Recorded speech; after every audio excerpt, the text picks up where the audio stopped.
Bonjour nos chers Congo-Lissolois. Aujourd'hui, nous parlerons de la destruction des civilisations noires de l'Hindou.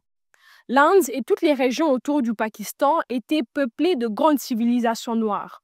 Le mot Inde vient de pays de Sindh en persan ou de Hind en arabe, qui se traduit par noir en langue indo-aryenne. Cependant, leur civilisation a été envahie par les Aryens et a été détruite. Les Noirs qui ont fondé Harappa dans la vallée de l'Hindou avaient leur propre système d'écriture et avaient construit de grandes villes modernes avec des systèmes d'égouts très sophistiqués. Mais les Aryens ont mené des attaques sans relâche contre les populations qui ont montré une résistance farouche pour finalement succomber à la machine de guerre aryenne.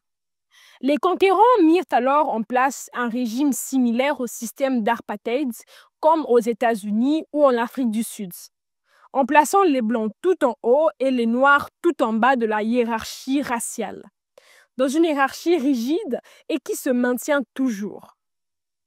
Les guerres entre le peuple noir et les envahisseurs aryens sont racontées dans les textes anciens comme le Rig Veda, qui explique comment, au nom de leur dieu national nommé Indra, ils ont tué plus de 50 000 personnes et comment leur dieu vicieux a voulu, avec une force surnaturelle, souffler de la terre et des cieux la peau noire ou les conduire le plus loin possible. Et c'est sur ces bases que les Aryens de l'Hindou ont créé la race des intouchables. Privés de liberté, de paix, de stabilité et interdits d'avoir des relations normales, les Noirs de l'Inde et les civilisations environnantes tombèrent les unes après les autres. La civilisation de la vallée de l'Hindou, souvent appelée civilisation harapéenne, s'épanouit environ entre 3300 et 1300 avant Jésus-Christ, dans les régions qui aujourd'hui couvrent le Pakistan et le nord-ouest de l'Inde. Elle est connue pour ses villes planifiées comme Harappa et Mohenjo-Daro, dotées de rues en damier, de systèmes de drainage sophistiqués et de citernes d'eau. Des réalisations techniquement avancées pour l'époque. Certains récits avancent que ces populations seraient d'origine noire africaine ou afro-asiatique et qu'elles auraient possédé une écriture propre, aujourd'hui encore non entièrement déchiffrée, ainsi que des échanges intensifiés avec le Proche-Orient, le Golfe et peut-être l'Afrique du Nord. Cependant, les recherches archéologiques et génétiques les plus récentes montrent une réalité plus nuancée. La chute de cette civilisation n'est plus considérée comme la conséquence d'une invasion soudaine des peuples dits aryens, mais plutôt d'un cocktail de facteurs comme la réorientation des moussons, la baisse des précipitations, des changements climatiques majeurs et des migrations internes. Concernant la théorie de l'invasion aryenne, celle-ci a été largement remise en cause. Les fouilles n'ont en effet pas permis d'identifier de preuves indubitables de destruction massive ou de combats à grande échelle correspondant à cette théorie.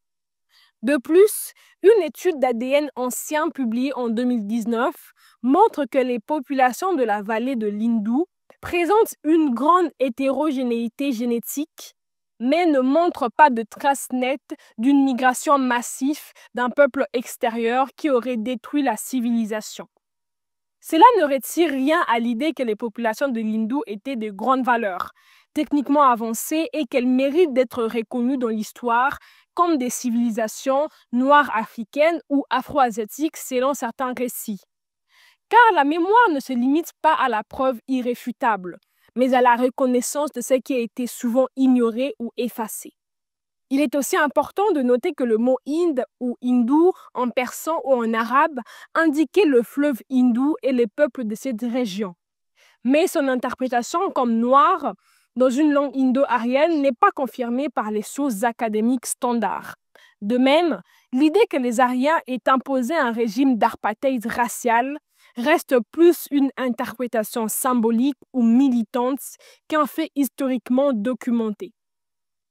Les systèmes de caste existent bien, mais leur genèse est complexe et débattue.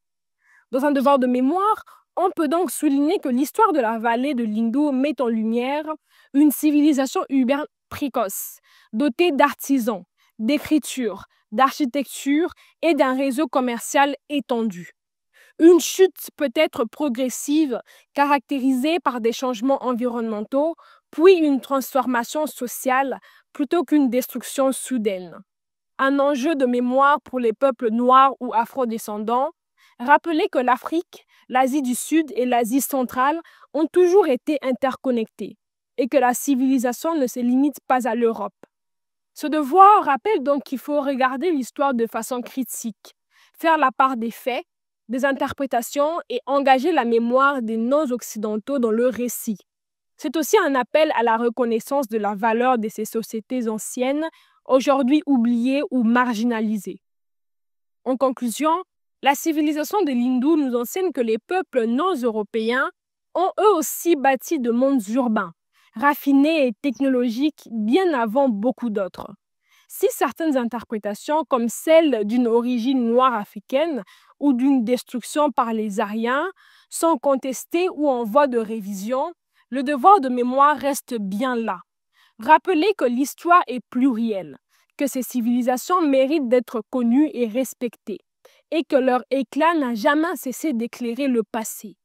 En honorant ces récits, nous contribuons à un monde où la dignité de toutes les cultures est reconnue et où la connaissance ne s'arrête jamais à ce qui a été écrit, mais s'élargit à ce qui doit encore être découvert. Sur cette dernière ligne, nous vous disons à très bientôt pour un nouveau Lisolo. Stay tuned for Black history, society, and culture. Want to be entertained with more Black trivia and much more facts? Well, this is the place to go. Hey, did you know the first computer was made by a Black person? No, I didn't know. Where'd you find out? Congo Lisolo, where you can find more information like this and much more. Make sure to check out the Your Space section, where you can put your own publications, events, ads, and even your thoughts. Want more information? Go to www.congolisolo.net. Congo Lisolo forever.